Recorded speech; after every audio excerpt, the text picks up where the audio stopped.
कक्षा 10वीं के सभी विद्यार्थियों, आज मैं आपको विज्ञान का एक ऐसा प्रश्न पत्र बताऊंगा जो सुबह 100% श्योर सारे के सारे प्रश्न इसमें से फंसेंगे, गारंटेड है। आप तो घबराओ मत, बिल्कुल भी अच्छे से तैयारी करो, है ना। चलिए, पूरे के पूरे क्वेश्चन आपको देखने को इसमें से मिलने वाले हैं। चलिए शुरू करते हैं। विभवांतर का मापक यंत्र है तो वोल्टमीटर। पादप में जाइलम उत्तरदायी थे जल के वहन के लिए। दो तंत्रिका के कोशिका के मध्य खाली स्थान को कहते हैं सिनेप्स कहा जाता है।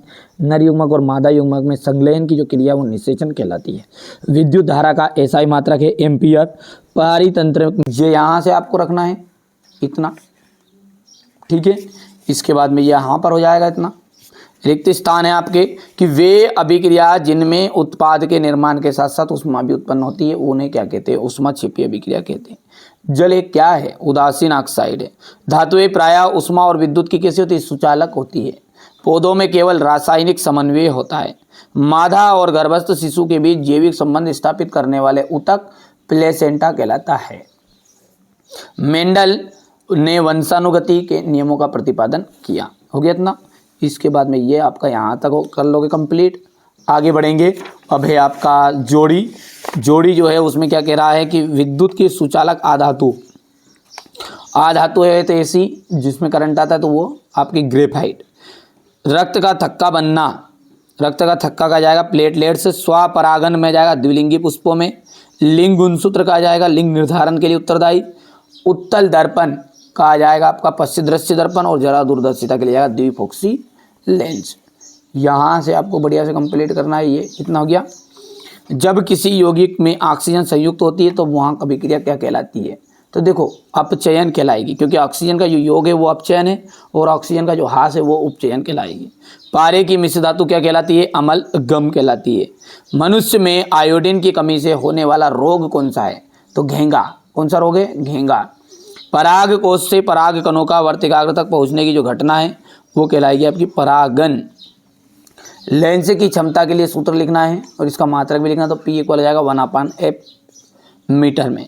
अंतरिक्ष यात्रियों को आकाश कैसा दिखाई देता है? काला दिखाई देता है। इंग्लिश मीडियम वाले बच्चों का है।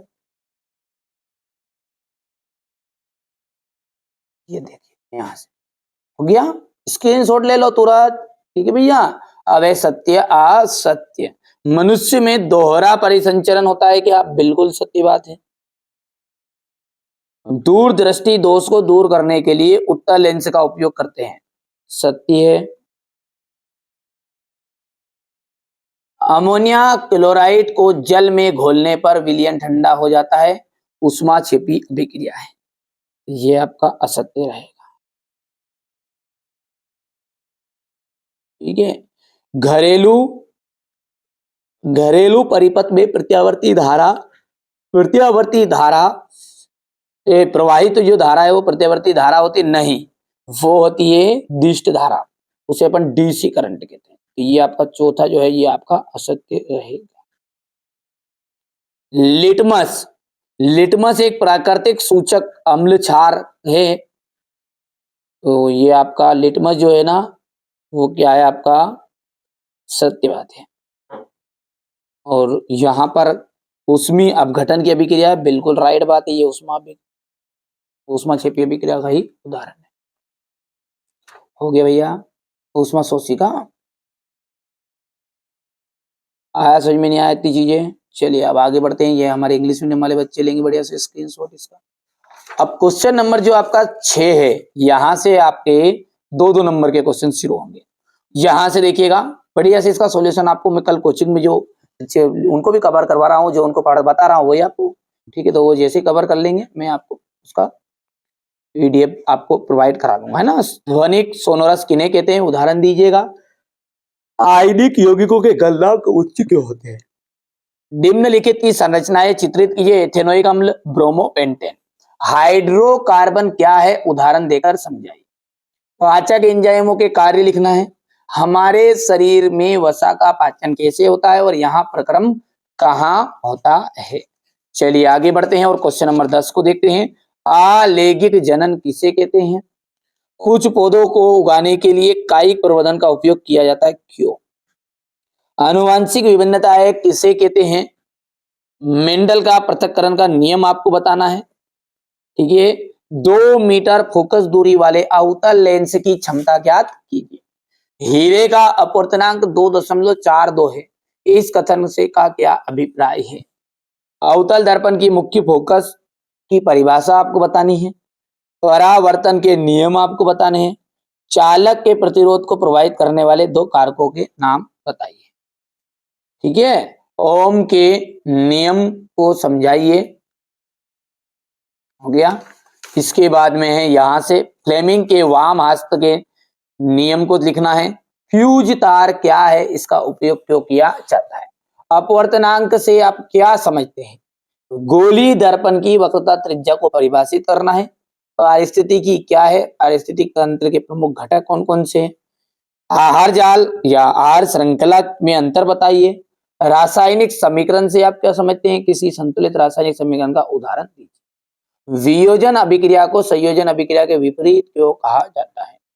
समीकरण देना है। प्रत्यावर्ती चाप का आपको नामांकित चित्र बनाना है। ठीक है, चलिए और आगे बढ़ते हैं। तो अगला जो है ये है आपका 3 पादप हार्मोन्स के नाम और कार्य।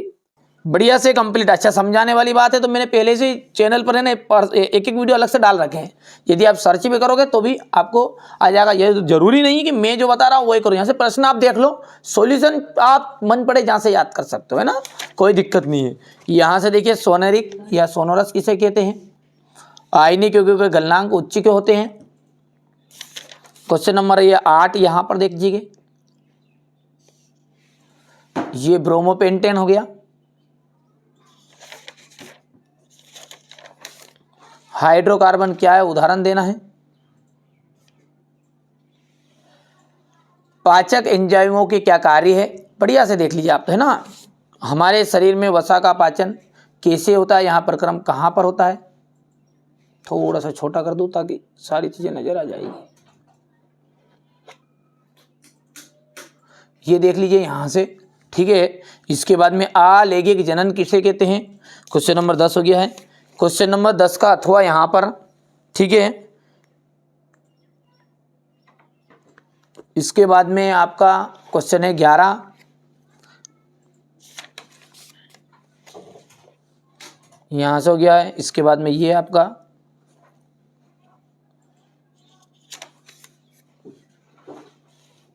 यहां से, और ये क्वेश्चन 13 हो गया है। परावर्तन के नियम, ये सारी चीजें मैंने पहले भी बता दी है, और जरूरी नहीं कि मैंने बताया ना मेरे पास से ही पढ़ो, प्रश्न देख लो, सॉल्यूशन कहीं से भी कर सकते हो, क्योंकि समय कम है ना। और आपको अच्छे नंबर यदि वास्तव में लाना है, 22 तारीख के दिन आपका पेपर रहेगा, ये एमपी बोर्ड में है ना भैया। तो ये हो गया आपका, यहां से ओम का नियम हो गया है।